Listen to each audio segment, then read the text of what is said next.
Jeremy Corbyn has said that terrorists shouldn't necessarily spend all the time they should in jail. Understandably, this has taken up a small amount of time on the campaign trail in the UK today. Roll the tape.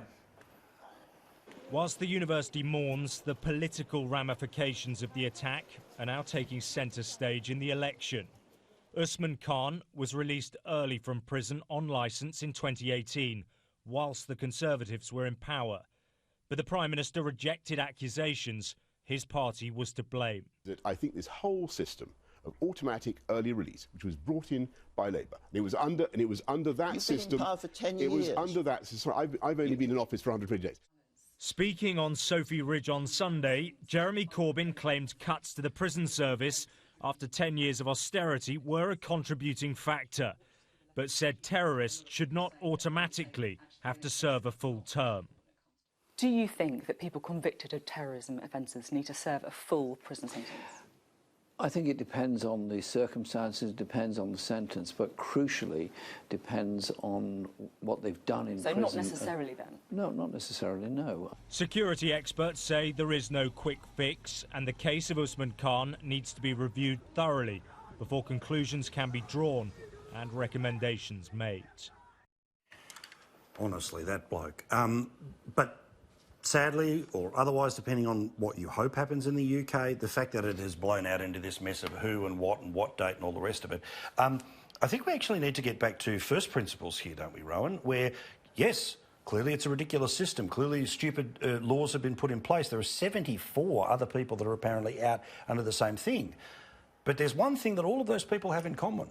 The belief that to kill someone because they don't believe in what you believe in, that's the problem. Absolutely, and this is the ultimate irony in this situation, that he went on his killing spree at a rehabilitation conference surrounded by the lovies, Richer, who were all trying to rehabilitate them, and unfortunately some of those lovies were killed. This goes to the very heart of our misunderstanding in the West about how crime and punishment should work, particularly against an enemy as determined as the Islamist jihadist mindset is, that they are doing the work of God. They must kill as many of us as possible. That's the work of God. That's what their life is devoted to. So if we come along after they've been convicted and say, oh, actually, when we said 20 years, no, actually, we've changed our mind now. There's a new law. You can get out tomorrow. Off you go. Whack an ankle bracelet on and away you go. And then we're surprised when they start committing murder. This is a real lesson to Australia. We're very lucky. We must ensure, if we do bring people back from Syria or wherever, or those people that are convicted of plotting terrorist crimes, we must really throw the book at them. And this idea that you can kind of de-radicalise or rehabilitate is nonsense. You've got to keep them out of any position of being able to prosecute these sort of crimes. Well, I don't know what a lovey is. You spent your whole life with them. Never been defined for me. But that having been said, I agree with you. But, you know, we talked about China before exploiting our system. The jihadists, the extremists, the terrorists are doing exactly the same.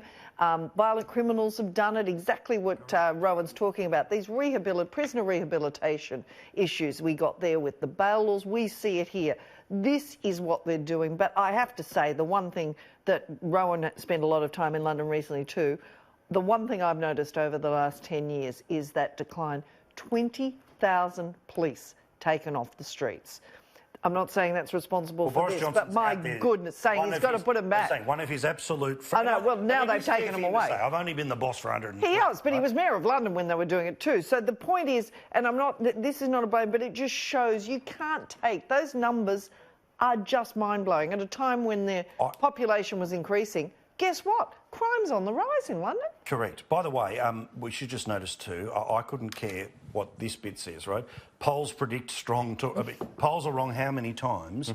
But this is the thing for me, Richo, where I still think this is a lot tighter because of tactical voting, because sort of the lovies of the sort of inner-city Conservatives won't vote. I think they're going to vote Lib Dem. I think they're going to lose some seats in places. I don't know that they're going to gain a lot of other seats in other places. I think the Brexit vote will take a bit away from Labor, but the margins are so massive in the north, I'm not sure seats are going to flip. So Corbyn really matters to me. Like, he's unelectable to all of us, but I think you've got to pay absolute attention to him being a chance of being the Prime Minister.